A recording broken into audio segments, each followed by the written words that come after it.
67 కోట్ల మంది వానరులు మహావీరులైనటువంటి వారు రామలక్ష్మణులతో కలిపి పడిపోయారు. ఒక్క వానరుడు యుద్ధభూమిలో లేచి తిరుగుతున్నవాడు లేడు. ఇంద్రజిత్ శక్తి తెలుసు కాబట్టి విభీషణుడు వెళ్ళిపోయాడు, దొరకలేదు. స్వామి హనుమ ఏ అస్త్రము చేత బంధింపబడదు కాబట్టి హనుమ ఒక్కరే ఉన్నాడు.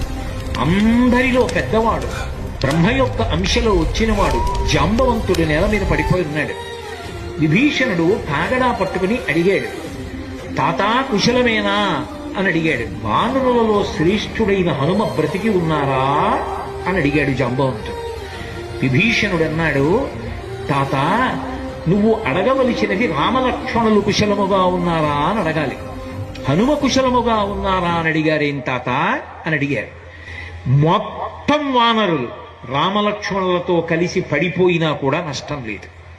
హనుమ ఒక్కరు బ్రతికి ఉంటే మళ్ళీ అందరూ బ్రతుకుతారు.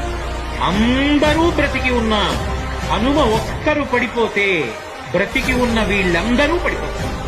అందుకే నేను హనుమ బ్రతికి ఉన్నారా అని అడుగుతున్నాను. వంగి జాంబవంతుడి పాదములు పట్టుకుని తాతా హనుమ నీ కుశలం అడుగుతున్నాడు, నమస్కరించుతున్నాడు అన్నాడు. కైలాసము పక్కన వృషభము అనబడేటటువంటి పర్వతం ఉంది. అక్కడ పరమశివుడు తన యొక్క త్రిశూలాన్ని ధనస్సుని నిలబెడతాడు. అక్కడే ఆదిశేషుడుంటాడు. 2 పర్వతముల మధ్యలో ఓషధీ పర్వతం ఉంది. ఆ ఓషధీ పర్వతంలో 4 ఓషధులున్నాయి. మృత సంజీవని, విశల్యకరణి, సువర్ణకరణి, సంధానకరణి అని 4 ఉన్నాయి. ఆ 4 ఓషధులు తీసుకురావాలి. నువ్వు వెంటనే ఆ ఓషధులు తీసుకొస్తే వానరులు బ్రతుకుతారు. ఒక బుజుటున బయలుదేరి కైలాస పర్వతం దగ్గరికి వెళ్ళిపోయారు. ఈ స్థానములన్నీ చూశారు. వృషభ పర్వతం దగ్గరికి వెళ్ళారు.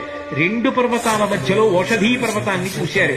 ఓషధీ పర్వతం హనుమ వస్తున్నారు, ఓషధుల్ని తీసుకెళ్లిపోతారని కనపడకుండా వాటిని దాచింది.